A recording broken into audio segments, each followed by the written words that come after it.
దేవుని నుండి ప్రభు అయిన యేసుక్రీస్తు నుండి కృపయు సమాధానం మీకు కలుగును గాక. ప్రార్థన చేసుకుందాం. సర్వశక్తి సంపన్నుడా, నీకు స్తుతులు స్తోత్రాలు. గడిచిన ఆదివారం నుండి ఈ ఆదివారం వరకు మమ్మలను కాచి కాపాడి ఉన్నావు, పెంచి పోషించి ఉన్నావు. నీకు వందనాలు.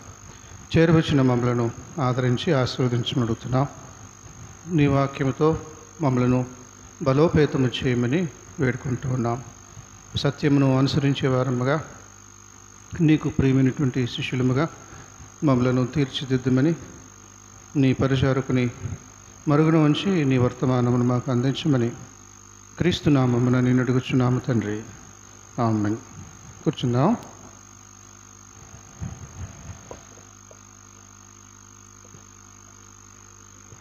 ప్రభునందు ప్రియమైన సంఘమా, దేవుని ఉచిత కృపను బట్టి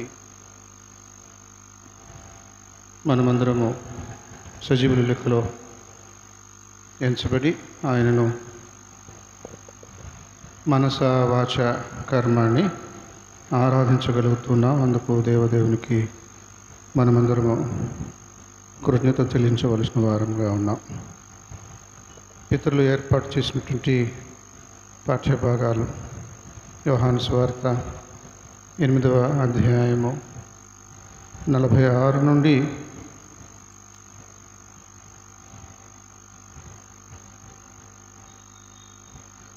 59 వరకు ఉన్నటువంటి పాఠ్యభాగాన్ని మనం చదువుకున్నాం.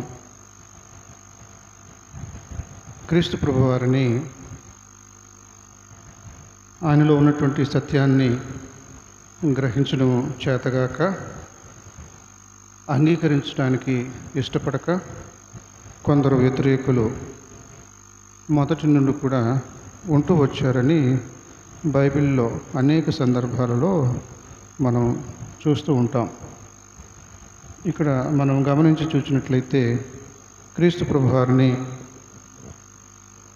తన చుట్టూ చేరినటువంటి వారిలో అనేకులు అభ్యంతరంగా మాట్లాడినట్లుగా మనం చూస్తూ ఉన్నాం. క్రీస్తు ప్రభువారు సత్యాన్ని చెబితే దాన్ని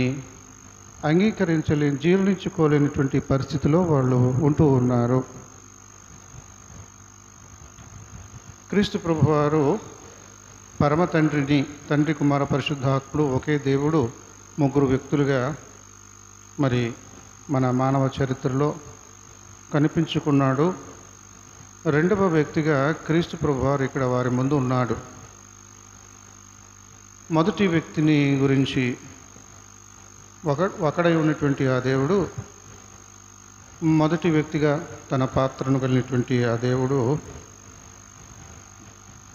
కుమారుడుగా ఉన్నటువంటి ఆ ఒకే దేవుడు తండ్రిని ఘనపరుస్తూ ఉన్నాడు.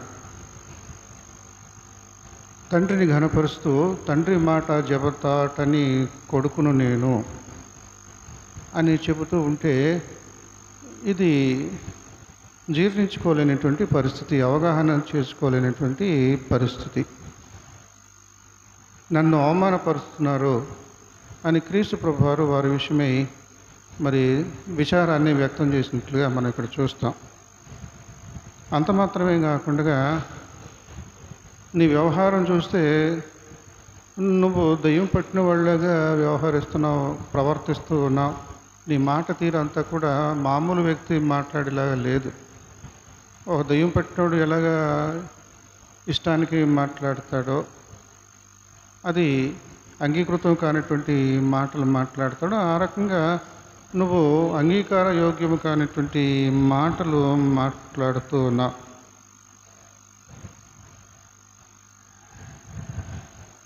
నా మాట వింటే ఎవడు చచ్చిపోడు.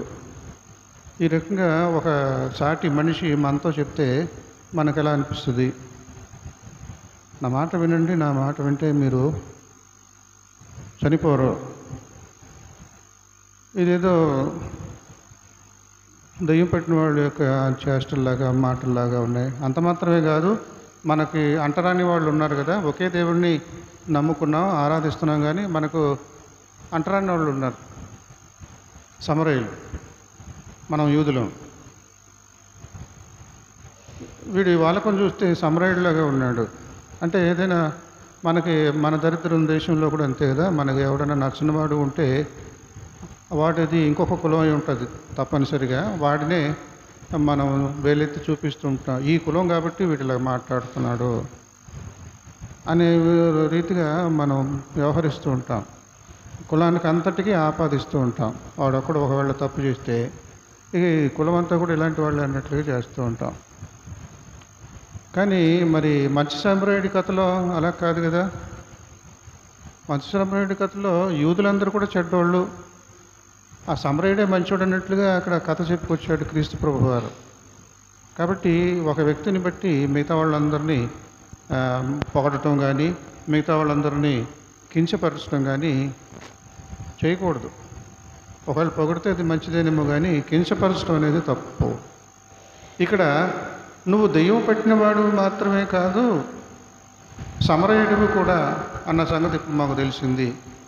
మా కులం డ్రెస్ వేసుకున్నామేమో కానీ లోపల సమరయుడు ఉన్నాడు. మా కులస్తులు ఆ కులస్తులు కొంచెం తేడా ఉంటుంది. సుఖార్ అనేటువంటి గ్రామంలో యేసుక్రీస్తు ప్రభు వారు ఊరికి బయట ఉన్నటువంటి ఆ యాకోబు బావి దగ్గర ఆగిపోయాడు. అబ్బాయిలు మీరు ఊళ్ళోకి వెళ్ళండి, భోజనం కొనుక్కొని రండి, మనం భోజనం చేద్దాం అని వాళ్ళని పంపేస్తాడు. ఆ టైంలో ఆ మిట్ట మధ్యాహ్నంలో ఒక ఆమె నీళ్లు చేదుకోవడానికి వస్తుంది. ఆమెతో మాట కలుపుతాడు మంచిని ఆమె నుండి బయటకు తీయడానికి. ఆ సందర్భంలో యూదుడవై ఉన్నటువంటి నువ్వు ఇలాగా సమరయులు, అందులోనూ సమరయుల ఆడదాన్ని, ఒంటరిగా ఉన్నదాన్ని నాతో మాట్లాడడం నీ సంస్కారానికి మంచిది కాదు కదా అన్నట్లుగా మాట్లాడుతుంది. కాబట్టి సమరయులు అంటరాని వారుగా, వెలివేయబడినటువంటి వారుగా, నీచులుగా, యూదుల చేత ఒకే దేవుడిని ఆరాధించేటువంటి వారి చేత తృణీకారానికి, చీత్కారానికి గురైనటువంటి వారుగా ఉంటూ ఉన్నారు. ఇప్పుడు యేసుక్రీస్తు ప్రభు వారికి చుట్టూ చేరినటువంటి కొంతమంది అయోగ్యులు పేరు పెడతా ఉన్నారు. మొదటిది దయ్యం పట్టినవాడు, రెండవది సమరయుడు.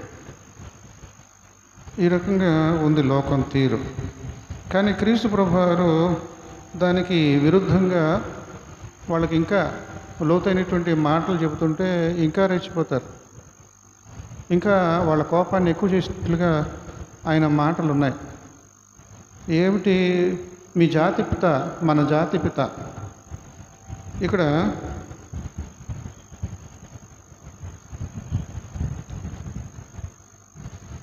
వాళ్ళు యేసుప్రభుతో అంటారు, మన తండ్రి అయిన అబ్రహాము చనిపోయింది కదా, నీవు అతని కంటే గొప్పవాడివా? ప్రవక్తలను చనిపోయిరి, నిన్ను నీవెవడవని చెప్పుకొనుచున్నావని ఆయనను అడిగిరి. అందుకు యేసు, నన్ను నేనే మహిమపరుచుకుని ఎడల నా మహిమ ఒట్టిది. మా దేవుడని మీరెవరిని గురించి చెప్పుచున్నారో ఆ నా తండ్రియే నన్ను పంపి ఉన్నాడు. మీరు ఆయనను ఎరుగరు, నేను ఆయనను ఎరుగుదును. ఆయనను ఎరగనని నేను చెప్పిన ఎడల మీ వలె నేనును అబద్ధికుడనై ఉన్నాను, కానీ నేను ఆయనను ఎరుగుదును. ఆయన మాట గైకొనుచున్నాను. మీ తండ్రి అయిన అబ్రహాము. ఇక్కడ తేడా వచ్చేసింది. ఈయన యూదుడు, అందరికీ తండ్రి. అటు సమరయుడైనా కానీ వాళ్ళు కూడా తండ్రి అబ్రహాం అని చెప్పుకోవాలి. ఎందుకంటే యాకోబు తవ్వించిన బావిలోనే వాళ్ళు నీళ్ళు తాగుతున్నారు సుకారు గ్రామంలో.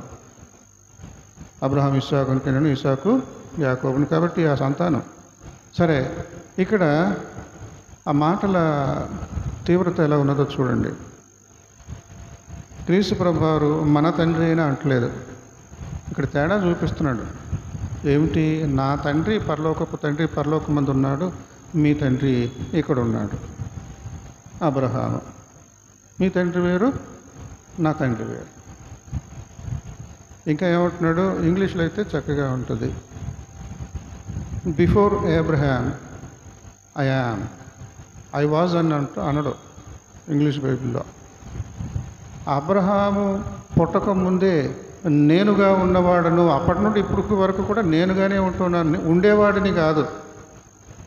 అబ్రహాము పుట్టక ముందు ఉండేవాడిని, మళ్ళీ ఇదిగో ఇప్పుడు కనబడుతున్నాను కాదు. ఉన్నవాడను, అబ్రహాముకు ముందే ఉన్నవాడు యాహ్వే, ఉన్నవాడు యెహోవా. కాబట్టి ఇక్కడ క్రీస్తు ప్రభువారు ఇలాంటి మాటలు మాట్లాడుతుంటే ఆకస్మికంగా వాళ్ళకి బెత్తరపోతూ ఉన్నారు, విభ్రాంతికి గురవుతూ ఉన్నారు, అంగీకరించలేనిటువంటి పరిస్థితి. అటు ఇటు చూసి దూరంగా వెళ్ళి దొరికిన రాళ్ళు చేతులు పెట్టుకొని రెడీగా ఉన్నారు కొట్టేయడానికి. యేసుప్రభు వారిని రాళ్ళతో కొట్టి చంపేయడానికి రెడీ అయిపోయారు. ఒక ప్రక్కన ఇలా వాదం జరుగుతుంది. సందట్లో సడీమియా అని చెప్పేసి కొంతమంది పక్కకెళ్ళి దొరికిన రాళ్ళు చేతిలో పెట్టుకొని రెడీగా ఉన్నారు. క్రీస్తు ప్రభు వారు అక్కడ ఆ ప్రదేశం నుంచి, ఆ స్థలం నుంచి మెల్లిగా జారుకున్నాడు. పిరికివాడుగా పారిపోయాడు కాదు, ఆ పరిస్థితి నుండి తప్పించుకోవడానికి మెల్లిగా జారుకున్నాడు. ఎవడు నన్ను చంపలేడు, నాకు నేనుగా ప్రాణం పెడితేనే తప్ప ఎవడు నన్ను చంపలేడు. యేసుప్రభు వారు చెప్పిన మాట. నా సమయం ఇంకా రాలేదు, వచ్చేదాకా ఇవన్నీ కూడా నేను తప్పించుకోవాలి, తప్పించుకు తిరగాలి అన్నట్లుగా క్రీస్తు ప్రభు వారు అనేక మార్లు ఇలాగా శ్రమ ఎదురైనప్పుడు అక్కడ ఆ పరిస్థితిని బట్టి ఆ స్థలం నుండి వేరుపడిపోయేవాడు, వెళ్ళిపోయేవాడు. ఇలాగా ఇక్కడ ప్రస్తుత దినాల్లో మన భారతదేశంలో ఉన్న దురవస్థ కూడా అలాగే ఉంటుంది. క్రైస్తవులకు రోజు రోజుకి తొందరలు. మరి ఇంకా వేరే వేరే మతాలకు కూడా వస్తుందేమో, నాకు ఈ దురవస్థ తెలియదు. కానీ క్రైస్తవులకు మరి ఈ దురవస్థ ప్రారంభమైంది. ఇక్కడ క్రీస్తు ప్రభు వారు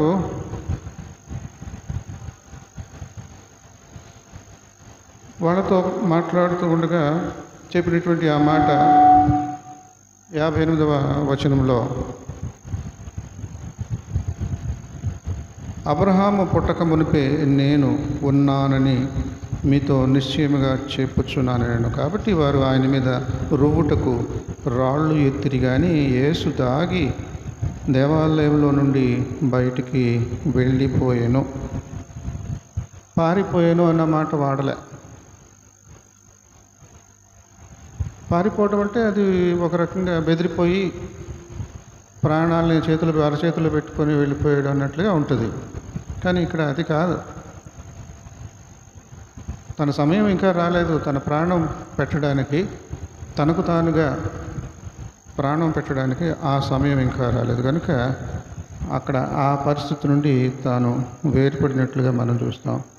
హెబ్రీ పత్రిక 9వ అధ్యాయం మనం చదువుకున్నాం చూడండి, 11వ వచనము.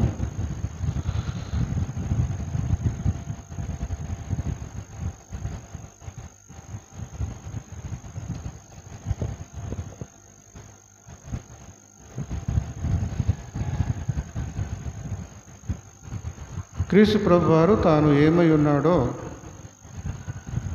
కేవలము మానవ మాత్రుడని చాలామంది ఒకవేళ గౌరవం, పరిపూర్ణమైనటువంటి గౌరవం, ఏ మానవుడికి ఇవ్వనటువంటి గౌరవము ఇస్తున్నారేమో, కానీ అది చాలదు. సర్వేపల్లి రాధాకృష్ణ ఏం చేసేటం అంటే, విదేశాలలో అది పాఠాలు చెప్పడానికి తత్వవేత్తగా, ఫిలాసఫర్గా, ముఖ్యంగా యూరప్ ఖండంలో, ఇంగ్లాండ్లో మరి ప్రసంగాలు చేస్తూ ఉండేవాడు, ఉపన్యాసాలు ఇస్తూ ఉండేవాడు. అతని మేధాశక్తికి అందరూ మెచ్చుకొని ఆ యూనివర్సిటీలోనే ఒక శాఖ, వింగ్ అనమాట, అది చైర్ అంటారు. డిపార్ట్మెంటుగా అవతరించడానికి పూర్వంగా ముందు కుర్చీ వేయాలి. వినేవాళ్ళు ఈయన కుర్చీలో కూర్చొని చెప్తుంటే వినాలన్నట్లుగా చైర్ అంటారు. ఆ తర్వాత డిపార్ట్మెంట్ అవుతుంది. కాబట్టి ఈయన పేరు మీద అక్కడ ఒక డిపార్ట్మెంటుకి పునాది పడింది. అంత గొప్ప మేధావితను ఆ రోజుల్లో మన తెలుగువాడు. అతను ఇవన్నీ స్టడీ చేశాడు. మతాలు ఇవన్నీ వాడు మరి మేధావులు కదా, ఇవన్నీ తెలుస్తాయి. యేసుని గురించి ఒకవేళ చెప్పుకొస్తే ఏమని చెప్తాడు? సాధారణంగా మేధావులు ఎవరు కూడా యేసు ఒక్కడే దేవుడని చెప్పలేరు, వాళ్ళకి మనసు అంగీకరించదు. ఈయన ఏమి చెప్పుకొచ్చాడు అని అంటే, మానవ చరిత్రలో మానవులందరిలో దేవుడి అంచును తాకినటువంటి వాళ్ళను ర్యాంకులో పెడితే మొదటి ర్యాంకులో దేవుడి అంచు దాకా వెళ్ళిపోయినటువంటి మానవుడు ఈ యేసుక్రీస్తు. అంతే. యేసుక్రీస్తు దేవుడు అని చెప్పలే, మానవుడే కదా. మరి మన మానవ చరిత్రలో మానవుడుగానే ఉన్నాడు. ఇంకా ఆయన్ని ఎలా అర్థం చేసుకోవాలో ఏంటో మనకు కొంతమందికి చేత కాదు. నేను అబ్రహాముకు ముందే ఉండేవాడిని, ఎప్పుడు ఉండేవాడిని, నేను ఉంటున్నటువంటి వాడిని అని అంటే అర్థం కాదు. ఇక్కడ ఈ సర్వేపల్లి రాధాకృష్ణన్ అనేటువంటి వాడు కానీ ఇంకొకరు కానీ ఇదే సమస్య. క్రీస్తును ఒకే ఒక దేవుడిగా అంగీకరించలేనటువంటి పరిస్థితి. కానీ ఇక్కడ హెబ్రీ పత్రికలో పత్రికకారుడు పౌలు పేరుతో హెబ్రీ పత్రిక చలామణి అవుతుంది, కానీ మేధావులు ఒప్పుకోరు. హెబ్రీ పత్రికకారుడు పత్రిక అంతా కూడా యేసుక్రీస్తు దేవుడని చెప్పడానికే రాశాడు. ఆయన ఇలా చేశాడు, అలా చేశాడు, ఏదో నీళ్ళ మీద నడిచాడు, పేతురు భయపడిపోయాడు, దెయ్యాలను వెళ్ళగొట్టాడు, ఇవి కాదు. యేసుక్రీస్తే దేవుడు అని మీరు ఎలాగ గ్రహించగలరో అన్నట్లుగా ఆ మాటలు రాసుకొచ్చాడు పత్రికలో, సువార్త కాదు, పత్రిక. కాబట్టి 11వ అధ్యాయంలో ఏం చేస్తాడంటే ఈ పత్రికకారుడు విశ్వాసాన్ని గురించి తెలియజేస్తాడు. క్రైస్తవుడికి ఉన్నటువంటి మరొక పేరు ఏమిటంటే విశ్వాసి.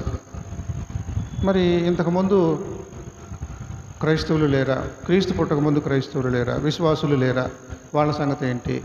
వాళ్ళని ఎలా అర్థం చేసుకోవాలి? వాళ్ళు కూడా ఈ ఒకే దేవుడిని భయభక్తులతో ఆరాధించినటువంటి వాళ్ళు కదా అని ఈ రకమైనటువంటి కొన్ని మరి ధర్మ సందేహాలు ఉన్నప్పుడు వాటన్నిటికీ పరిష్కారం ఇచ్చేలాగున ఈ పత్రిక వ్రాయబడింది. కనుక క్రీస్తు ప్రభువారు ఏమై ఉన్నాడు అని తెలుసుకునే తెలియజేసేటువంటి ఆ ప్రక్రియలో 11వ అధ్యాయంలో ఏం చెప్తూ ఉన్నాడు అని అంటే, విశ్వాసం అనేటువంటి దానిని మనము ప్రాముఖ్యంగా తీసుకుంటున్నాం కదా. విశ్వాసమును బట్టి అబ్రహాము నీతిమంతుడని తీర్పు తీర్చబడ్డాడు. అబ్రహాము విశ్వాసులకు తండ్రి, ఇశ్రాయేలీయులకు తండ్రి కాదు, నిజమైనటువంటి ఇశ్రాయేలీయులకు తండ్రి. శారీరకమైనటువంటి ఇశ్రాయేలీయులకు తండ్రి అంటే ఇష్మాయేలీయులకు కూడా తండ్రే, ఇష్మాయేలీయులకు కూడా తండ్రే. కాబట్టి ఆత్మీయంగా ఆలోచించి చూసినట్లయితే అబ్రహాము విశ్వాసం అంటే ఏంటి? క్రీస్తునందు విశ్వాసం ఉంచిన వాడు రక్షింపబడతాడు. మరి అబ్రహాముకి క్రీస్తు అంటే ఏం తెలుసు? ఏం తెలియదు. ఎప్పుడో 2000 సంవత్సరాల ముందు ఉన్నాడు, క్రీస్తు ప్రభు కంటే ముందు. కానీ హెబ్రీ పత్రికగాడు ఇలాంటి ధర్మ సందేహాలన్నింటినీ నివృత్తి చేయడానికి రాసుకొచ్చినటువంటి పత్రిక. కనుక విశ్వాసమును బట్టి పాత నిబంధనలో ఉన్నటువంటి వారికి కూడా రక్షణ, వాళ్ళు ప్రదర్శించినటువంటి విశ్వాసాన్ని బట్టి ఈ రకంగా చెప్పుకొస్తూ మరి ఇప్పుడు ఇక్కడ ఏం చెప్తున్నాడు 9వ అధ్యాయంలో మనకు పితరులు ఇచ్చినటువంటి ఈ పాఠ్యభాగంలో అని చూసినట్లయితే, క్రీస్తు ప్రభు వారు బలియాగమును చేసేటువంటి ప్రధాన యాజకుడు, యాజకులందరిలో ప్రముఖమైనటువంటి వాడు, సంవత్సరానికి ఒక్కసారే ఫలానా స్థలంలో కనబడ అర్హత సంపాదించినటువంటి వాడు ప్రధాన యాజకుడు వాళ్ళ సాంప్రదాయంలో. క్రీస్తు ప్రభు వారు యెరూషలేం దేవాలయంలో అలా ఏం చేయలే.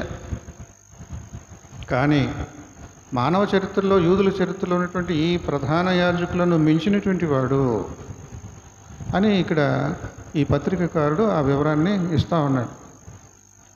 అబ్రహామును మించినటువంటి వాడు, అబ్రహాం కంటే ముందున్నటువంటి వాడు మాత్రమే కాదు, ఈ ప్రధాన యాజకులను కూడా మించినటువంటి వాడుగా ఉన్నాడు.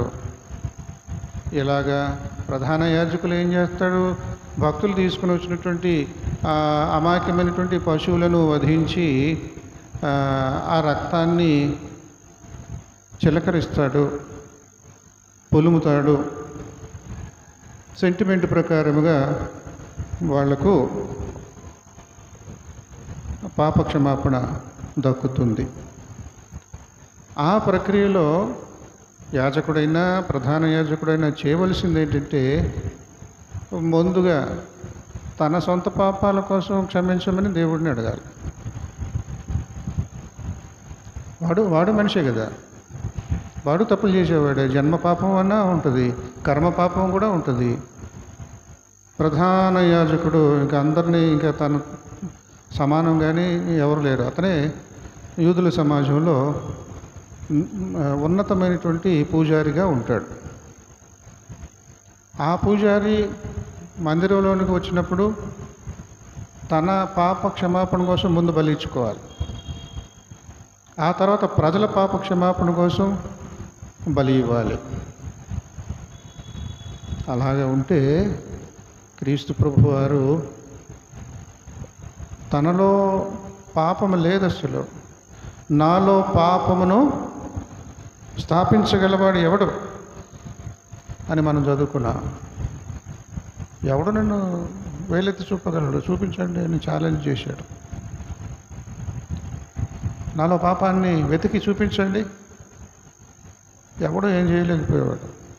యేసుక్రీస్తులో తప్పును పట్టడం కానీ, పాపాన్ని చూపించడం కానీ చేయలేకపోయేవారు.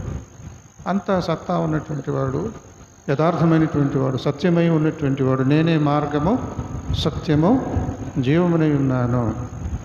కాబట్టి ఆ యేసుక్రీస్తు ప్రభువారు యాజకులు, మానవ యాజకులు చేసేది ఎలా ఉంటుందంటే, తన పాపం క్షమించుకోవడం కోసం క్షమించమని ముందు బలి ఇవ్వటము, ఆ తర్వాత ప్రజల పాపాలు క్షమించడానికి బలి ఇవ్వడం కాదు. తనలో పాపము లేనప్పటికీ, తాను పాపి కానప్పటికీ, పౌలు మాటలో చెప్పాలంటే మన కోసం ఆయన పాపమై వెలిశాడు, పాపమై ఉన్నాడు. ప్రయాసపడి భారము మోసుకొనుచున్న సమస్తమైన వారులారా నా యొద్దకు రండి, మీ పాప భారాన్ని మీరు మోయలేకపోతున్నారు, అదంతా నా మీద వేసుకుంటాను. మీరు సిలువ మోయలేరు, నేను మోస్తాను. ఆ విధంగా క్రీస్తు ప్రభువారు పాపము లేనివాడై ప్రధాన యాజకుడిగా, తను పాపిగా రక్షణ ప్రణాళికలో ఏర్పాటు చేయబడినటువంటి వాడుగా లోక పాపమంతా కూడా తన మీద వేసుకొని, ఇప్పుడు ఎందుకు అని అంటే వాళ్ళ సెంటిమెంట్ అప్పుడప్పుడు మీకు వివరిస్తూ ఉంటాను కదా. యాజకుని దగ్గరికి నిర్దోషమైనటువంటి పశువుని తీసుకుని వచ్చి, పశువులు మేపేటప్పుడు ఆడ పశువుల్ని మగ పశువుల్ని కూడా వేరువేరుగా పెంచేవాళ్ళు. ఆ విధంగా కూడా సెక్స్ విషయంలో కూడా దోషం ఏమి లేకుండా ఉండేలాగున ఆ వయసు రాకముందుగానే ఏడాది మగ గొర్రె పిల్ల. ఆ విధంగా మరి మచ్చ పొడాలైనటువంటి ఆరోగ్యవంతమైనటువంటి ఏడాది మగ గొర్రె పిల్లను యాజకుని దగ్గర నిలబెట్టి తన పాపాలు ఒప్పుకోవాలి. ఒప్పుకోవడం అంటే వీళ్ళకి మామూలు వ్యాపారం అయిపోయింది, వ్యాపారంలో బేరాల్లాగా అయిపోయింది. పశ్చాత్తాపపడాలి.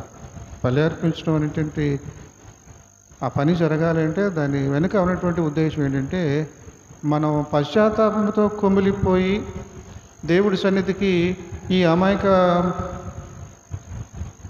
పశువును బలి ఇస్తున్నాను అని పశ్చాత్తాపంతో కొమ్ములతో తీసుకొని రావాలి. అసలు అది కూడా తీసుకురారు. అసలు అంత పశ్చాత్తాపం ఉంటే ఈ అమాయకమైనటువంటి గొర్రెలను ఎందుకు బలి ఇవ్వాలని ఆగిపోతారు.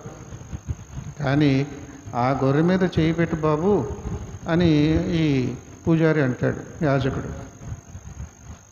దానికి అర్థం ఏమిటంటే, అబ్బాయి నువ్వు పశ్చాత్తాపంతో నీ పాపాలు ఒప్పుకుని దేవుణ్ణి క్షమించు అని అడుగుతూ దీని నెత్తి మీద చేయి పెట్టావు, నీ పాపాలన్నీ కూడా ఈ అమాయకమైనటువంటి పశువులోనికి బదిలీ చేస్తాడు.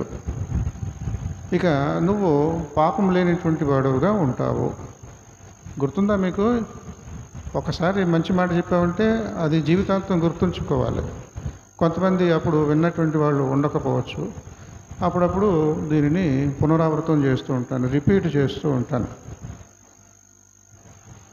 ఈ రకంగా ఉన్నటువంటి పరిస్థితి క్రీస్తు ప్రభువారు లోక పాపమును మోసుకొని పోవు దేవుని గొర్రెపిల్ల.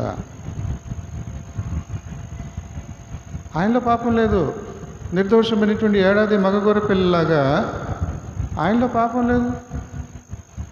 మన పాపం అంతా ఆయన నెత్తి మీద వేశాం. లోక పాపాన్ని అంతా కూడా ఆయన నెత్తి మీద వేశాం. తన పాపం కోసం ప్రధాన యాజకుడు వంటి వాడే తన పాపం కోసం బలిపశు అర్పించాలి. ఆడేం చచ్చిపోడు. ఇక్కడ క్రీస్తు అనేటువంటి వాడు చచ్చిపోతున్నాడు. మానవ మాతృలైనటువంటి ప్రధాన యాజకులకు పరలోకం నుండి వచ్చినటువంటి యేసు క్రీస్తు ప్రభు వారికి ఉన్నటువంటి తేడా అది తెలుసుకోండి అన్నట్లుగా రకరకాలుగా మరి వివరాలతో ఈ హెబ్రీ పత్రికకారుడు రాసినటువంటి మాటల్లో కొన్ని మాటలు మనం చదువుకున్నాం.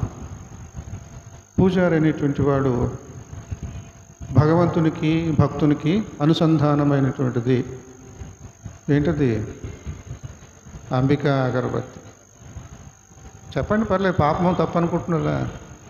ఏంటో మరీ అంత బావిలో ఉండకూడదు. మనం సముద్రంలోనికి రావాలి. మనం ఎంతసేపు బావిలోనే ఉంటాం. కాబట్టి మానవులకును దేవుడికిని భగవంతునికి భక్తునికి మధ్యవర్తిగా అనుసంధానం చేసేటువంటి ఒకే ఒక మనిషి, ఒకే ఒక దేవుడు, అది యేసుక్రీస్తు. ఇక ఏ ఇతర గ్రంథాల్లో కానీ ఎక్కడ కానీ ఇలాంటి సందేశము ఇలాంటి సత్యము మనం చూడలేము. మిగతా ప్రపంచంలో ఉన్నటువంటి ఆయా మతాలలో ఈ బలులు ఇవన్నీ వాళ్ళ నేపథ్యం, వాళ్ళ చరిత్రలో కూడా ఉన్నాయి. కానీ ఇలాంటి సత్యము, ఇలాంటి వ్యవహారము జరగలేదు. ఇలాంటి వివరము వాళ్ళకు ఉండదు. అది ఒక్క బైబిలును నమ్ముకున్నటువంటి వాళ్ళ సాంప్రదాయంలోనే, వాళ్ళ అవగాహనలోనే ఉంటుంది తప్ప వేరే ఎక్కడ కూడా ఉండదు. కనుక క్రీస్తు ప్రభువారు ఎంత గొప్పవాడు! అబ్రహాం కంటే నువ్వు ముందున్నవాడువా? అబ్రహాం నీకు తెలుసా? నీకు పట్టుమని మహా అయితే ఒక 50 సంవత్సరాలు లేవు నీకు. 2000 సంవత్సరాల క్రితం ఉన్నటువంటి అబ్రహాం కంటే ముందున్నానంట నువ్వు. అది వాళ్ళ క్యాలిక్యులేషన్, వాళ్ళ అంచనా. నీకు చూస్తే ఒక 50 సంవత్సరాలు కూడా లేవు. ఇక్కడ చదివాం మనం బైబిల్లో. అబ్రహాం కంటే ముందున్నానంటావు 2000 సంవత్సరాల క్రితం వ్యక్తి. క్రీస్తు ప్రభులో ఉన్నటువంటి ప్రత్యేకత అది గుర్తించాలి మానవ కోటి. గుర్తించలేరు,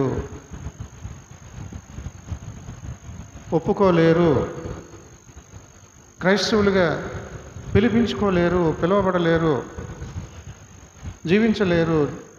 ఆ విధంగానే ఎంతోమంది జీవితాలు, ముఖ్యంగా పండితులు, మేధావులనిగా ఇతర మతాలలో ఉన్నటువంటి వారు మిగిలిపోయారు. కలకత్తా బ్రిటిష్ వారికి భారతదేశంలో కేంద్ర పట్టణం ఏదంటే కలకత్తా. మొత్తం భారతదేశంలో చరిత్రలో ఎక్కువ కాలము కేంద్ర పట్టణం ఏదంటే ఢిల్లీ. ఎందుకంటే ఇస్లాము మరి రాజుల యొక్క ప్రభావం ఎక్కువగా ఉండేది. వాళ్లకు కేంద్ర పట్టణం అది.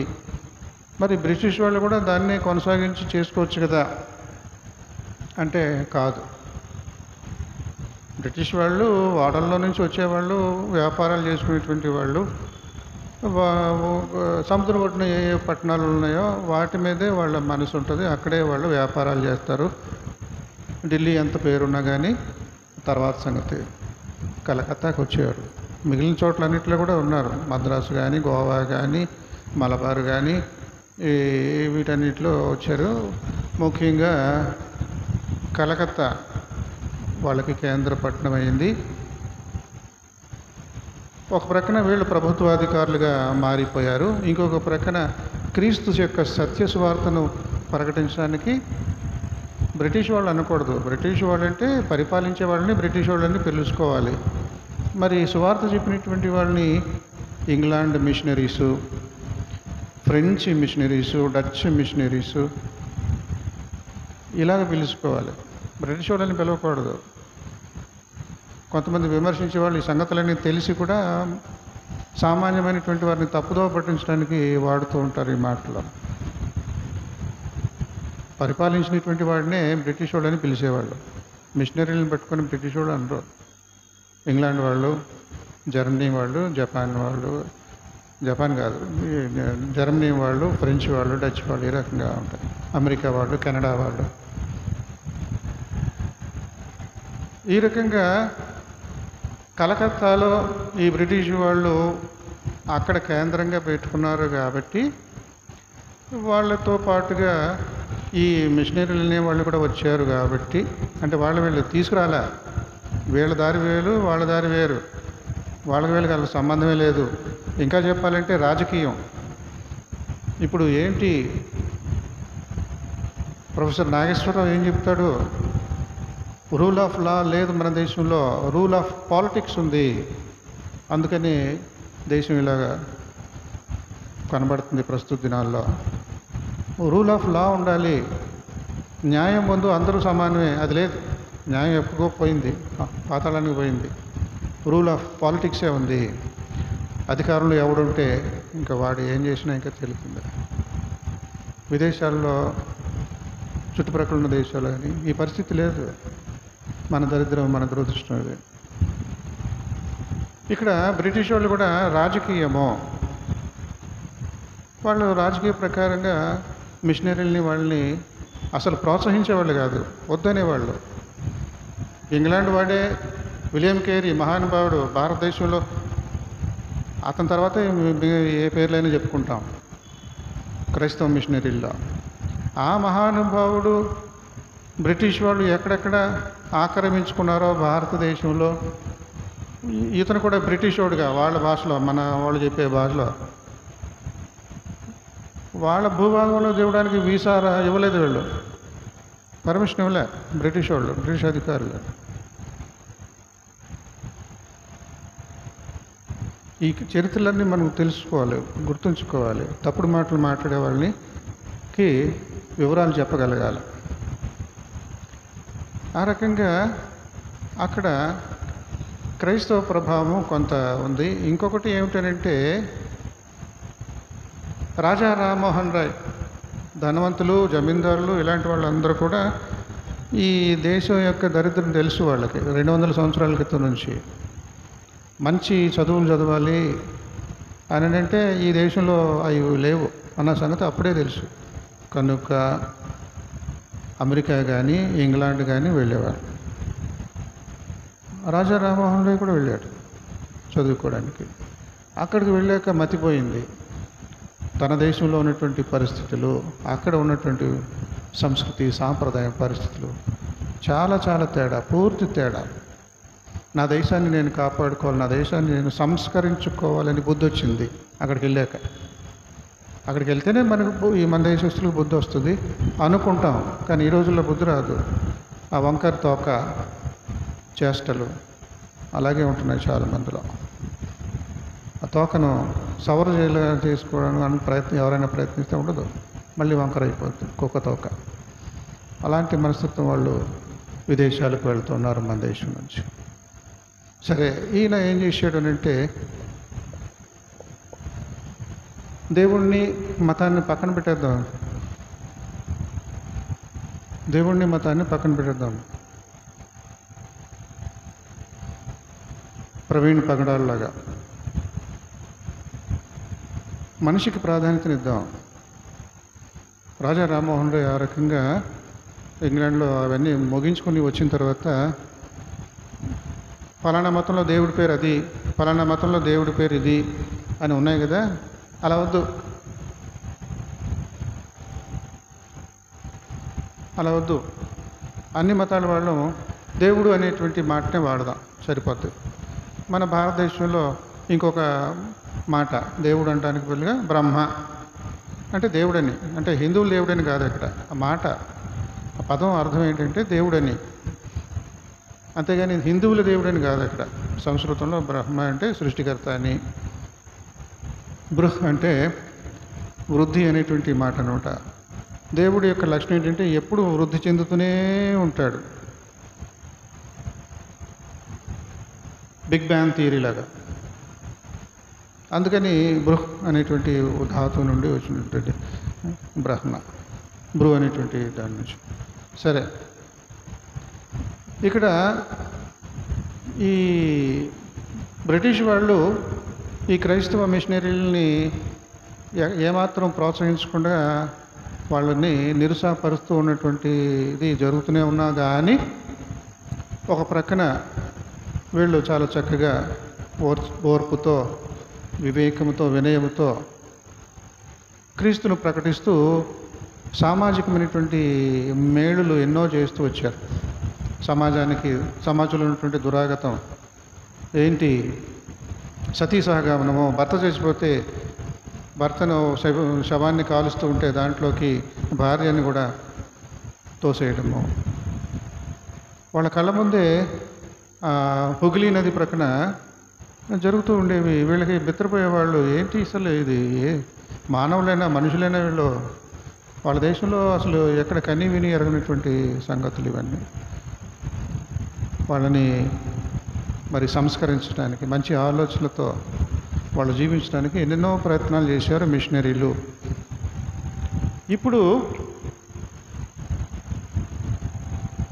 మరి రాజా రామ్మోహన్ రాయ్ ఇంగ్లాండ్ వెళ్ళి మిషనరీలాగా వెనక్కి వచ్చాడు, కానీ యేసు పేరుతో కాదు, దేవుడు ఒక్కడే బ్రహ్మ సమాజం స్థాపించాడు. పేరు విన్నారు కదా, పిల్లలు చదువుకున్న పిల్లలకు తెలుస్తుంది, బ్రహ్మ సమాజము, రాజా రామ్మోహన్ రాయ్. మరి ఇక్కడ క్రైస్తవుడు విలియం కేరీ పేరు ఎక్కడ కనబడదు మన దేశ చరిత్రలో, దురదృష్టము.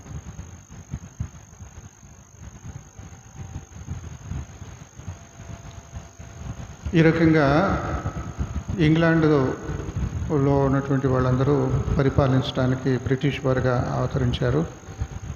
ఇక్కడ రాజా రామ్మోహన్ రాయ్ అన్ని మతాల వారిని కలిపి ఒకే అవగాహనతో ఉంటే బాగుంటుందని కొత్త ఉద్యమాన్ని తీసుకుని వచ్చాడు.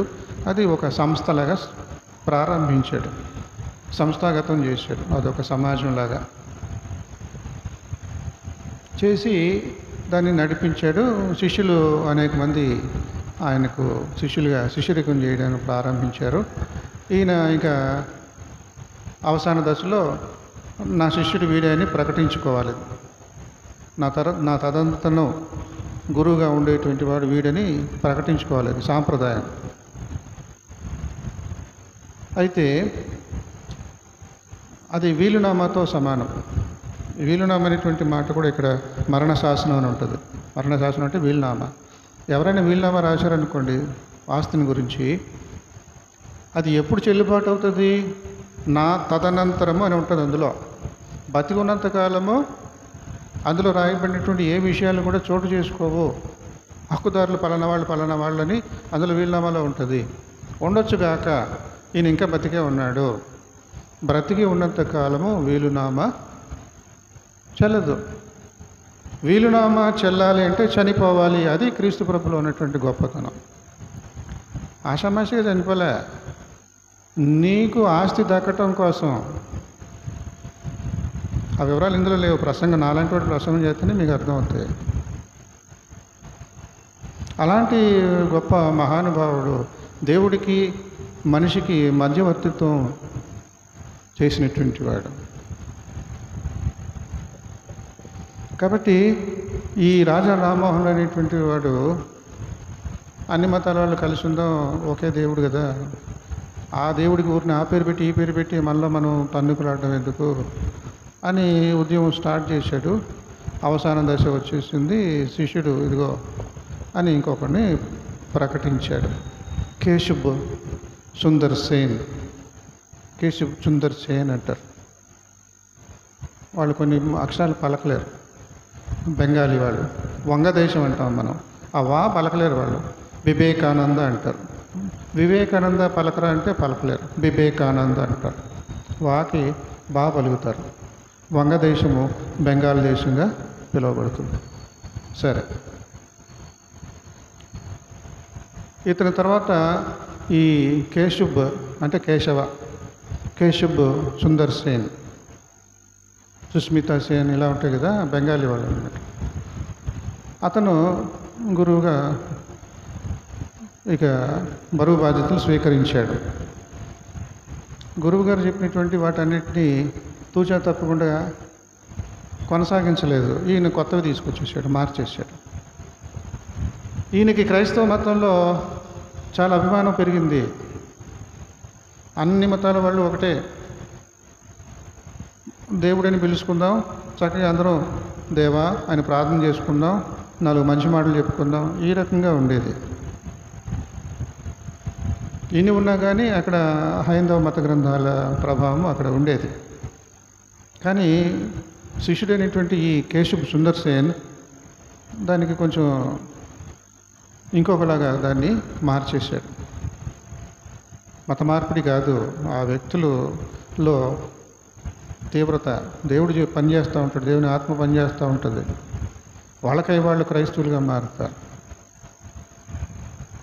కాబట్టి ఈ కేశబ్ సుందర్ సేన్ అనేటువంటి అతను యేసుక్రీస్తుని హైలైట్ చేశాడు.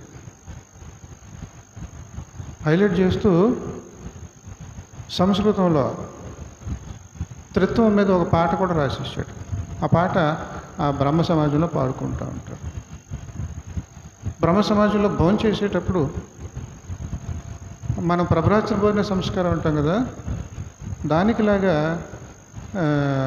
మరి వాళ్ళు తినేటువంటి అక్కడ తినేటువంటి అన్నము, నీళ్ళు, ఇదిగో నన్ను జ్ఞాపకం చేసుకోవడానికి ఈ అన్నం తినండి, ఇది నా శరీరము, ఇదిగో నన్ను జ్ఞాపకం చేసుకోవడానికి ఈ నీళ్లు తాగండి, ఇది నా రక్తము అన్నట్లుగా మనకు అందుబాటులో ఉన్నటువంటి ఆహారము, మనం దానికోసం రొట్టెలు చేసుకొని ఆ యూదులు చేసుకున్నది ఇప్పుడు అదే గెటప్ తీసుకొని వచ్చి మనం చేయలేము కదా. మనకు ద్రాక్ష తోటలు ఎక్కడున్నాయి? ఎవడో కంపెనీలో వాడు తయారు చేసి ఇస్తే షాపులో కొనుక్కొని మనం తెచ్చుకొని ఇక్కడ గుళ్ళో స్వీకరిస్తూ ఉంటాం. అసలైన ఆహారం, దైనందిన ఆహారం అదనమాట. కాబట్టి దేశీ పద్ధతిలో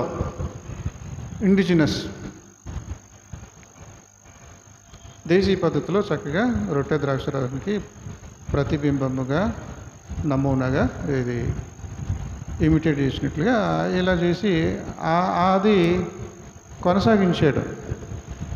కానీ 1000 మందిలో ఒక్కడు అన్నట్లుగా ఉండేది ఆ రోజుల్లో.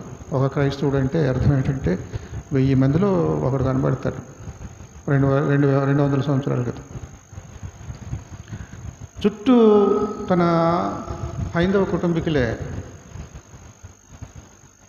మానసికంగా చాలా ఒత్తిడులు, భయంకరమైనటువంటి ఒత్తిడులు, అవన్నీ తట్టుకున్నాడు. చనిపోయాడు. చనిపోయిన తర్వాత నన్ను క్రైస్తవ సమాధి చేయండి అని శవం మాట్లాడుతుందా? ఆ రకంగా వాళ్ళ బంధువులు వాళ్ళందరూ కూడా హిందూ క్రమ పద్ధతిలో దహనం చేస్తారు. ఇలాంటి జీర్ణించుకోలేనటువంటి సత్యాలు ఎన్నెన్నో ఉన్నాయి మన భారతదేశ చరిత్రలో.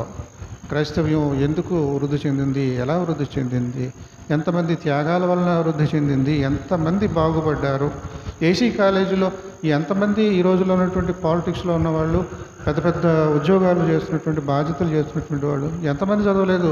ఆంధ్ర క్రిస్టియన్ కాలేజీ గుంటూరులో, విజయవాడ లయోలా కాలేజీ ఆర్సీఎం వాళ్ళది, ఎంతమంది చదువుకోలేదు? కృతజ్ఞత ఉండాలి. ఇక్కడ క్రీస్తు ప్రభు వారి గురించినటువంటి వివరం ఈ హెబ్రీ పత్రికకారుడు చెప్తూ ఉన్నాడు.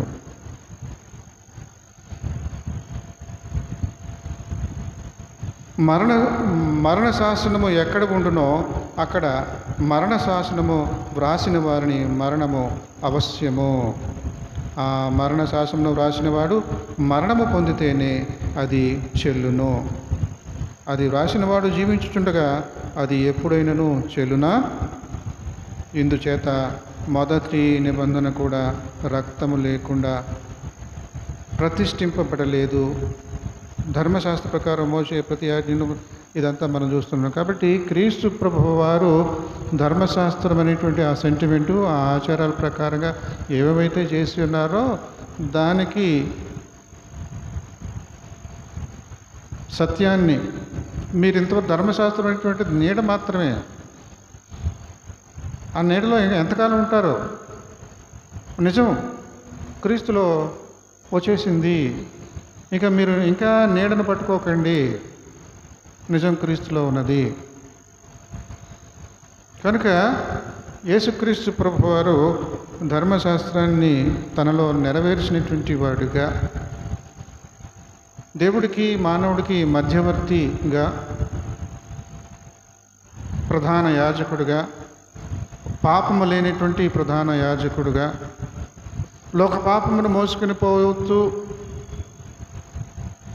మన పాపాలను గొర్రెపిల్ల మీద నెత్తి మీద మనం మోపి అది తప్పు చేసిందని దాన్ని బలి ఇచ్చినట్లుగా మన పాపాలను యేసుక్రీస్తు మీద మోపేసి తప్పు చేసిన వాడుగా ఆయనను మరణానికి గురి చేశాం. పర్వాలేదు, మరణ శాసనం వీలునామా ఉంది. రక్తంతో రాసినటువంటి వీలునామా క్రీస్తు ప్రభువారు తన స్వరక్తమిచ్చి కొనుక్కున్నటువంటి. సైతాన్ చేతిలో ఉంటున్నావు, పాపం చేతిలో ఉంటున్నావు, దాస్యంలో ఉంటూ ఉన్నావు, మార్కెట్లో నువ్వు అమ్మకానికి ఉన్నావు, నిన్ను కొనేసుకునే వాళ్ళు ఎంతోమంది ఉన్నారు. బానిస వ్యాపారము, పాపం అనేటువంటి బానిస వ్యాపారం, సైతాను చేతుల్లో ఉన్నటువంటి నిన్ను కొనుక్కోవడం కోసము డబ్బులు ఇచ్చాడు క్రీస్తు ప్రభువారు. ఆ డబ్బులు ఏంటంటే తన రక్తం, ప్రాణం. తన ప్రాణాన్ని ఇచ్చి నిన్ను సైతాన్ చేతిలో నుంచి లాక్కొచ్చాడు. బానిస వ్యాపారం జరిగేటువంటి ఆ మార్కెట్లో నుంచి నిన్ను లాక్కొచ్చేసాడు. నీకు స్వాతంత్రాన్ని ఇచ్చాడు. కొడుకు అని పిలుస్తూ ఉన్నాడు, స్నేహితుడు అని పిలుస్తూ ఉన్నాడు. దాని విలువ మనం గుర్తెరిగి వినయ విధేయతలతో జీవించాలని మరి బైబిల్ నుండి మనం నేర్చుకోవాలి. కనుక యేసుప్రభు వారు ఎవరు? నువ్వు పట్టుమని నీకు 50 ఏళ్ళు లేవు, అబ్రహాం కంటే ఉన్నానంటే మేము నమ్మేస్తామా అనే స్వభావం పోవాలి. యేసుక్రీస్తు మహోన్నతుడు, మానవ మాత్రలో ఇంకెవరూ లేరు. ఇస్లాం మతంలో కూడా అంతటి గౌరవం ఉంటుంది. క్రీస్తు ప్రభుని అంతటి పవిత్రుడు ఇంకెవరు లేరని ఇస్లాం సోదరులు కూడా అంటూ ఉంటారు. ఈ సర్వేపల్లి రాధాకృష్ణ కూడా అలాగా దేవుడు అంచును తాకినటువంటి ఒకే ఒక మానవుడు మనిషి అంటాడు తప్ప యేసే దేవుడని అన్నాడు. యేసు దేవుడిని నమ్మినటువంటి వాళ్ళు రక్షింపబడతారు. మిగిలిన వాళ్ళందరూ శిక్షకు గురి అవుతారు. ఇది బైబిల్ చెప్పేటువంటి వివరం. కనుక దీన్ని నమ్మినటువంటి వాళ్ళు అనుసరిస్తారు, తిరస్కరించినటువంటి వాళ్ళు అనుసరించరు. వివరం చెప్పడం మన ధర్మము. వివరం చెప్పడం ప్రతి క్రైస్తవునికి ఉన్నటువంటి ధర్మము. కాబట్టి ఇక్కడ నేను చెప్పేది మాత్రమే కాదు, కూర్చున్నటువంటి మీరందరూ కూడా చెప్పవలసినటువంటి మాటలు తెలియనటువంటి వారికి, వాళ్ళకి కూడా మంచి జరగాలనేటువంటి ఉద్దేశంతో, వాళ్ళు కూడా నిత్యరాజ్యానికి వారసులుగా ఉండాలనేటువంటి ఉద్దేశంతో ఆ విధంగా దేవుడు మనలను ఆత్మీయంగా బలపరిచి మరిన్ని మేలులతో మన జీవితాలను ఆత్మీయమైనటువంటి మేళ్లతో ముందుకు నడిపించునుగాక. సమస్త జ్ఞానములకు మించిన దేవుని సమాధానం యేసుక్రీస్తు వలన మీ హృదయములకు మీ తలంపులకు కావలి ఉండునుగాక.